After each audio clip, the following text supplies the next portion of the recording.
बायको दवाखान्यात नोकरी करत होती. घरी माझी साली आणि मी दोघेच असायचो. बायको दवाखान्यात गेल्यावर मी माझ्या सालीला बेडरूममध्ये नेत असे आणि उन्हाळ्याच्या सुट्टीत माझी साली रितू आमच्या घरी आली होती राहायला. सालीची मी खूप मजाक करत होतो. माझी साली रितू कॉलेजला होती. ती माझ्या बायकोपेक्षा कितीतरी पटीने सुंदर होती. माझं मन तर सालीवरच आलं होतं. सालीसोबत एक दिवस मी असं काही, नंतर साली माझ्यावर नाराज झाली.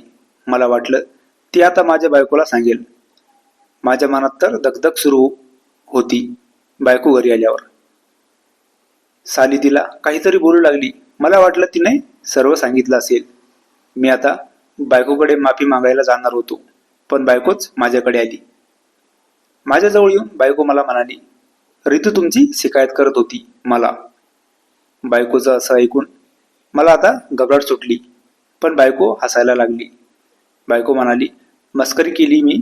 ती बोलत होती तुम्ही तिची खूप काळजी घेता.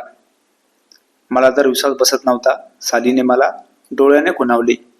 दुसऱ्या दिवशी सकाळी जेव्हा माझी बायको दवाखान्यात गेली, साली मला म्हणाली, मस्करी केली मी. सालीला मी म्हणालो, म्हणजे तू नाराज नाही माझ्यावर? नंतर मी सालीसोबत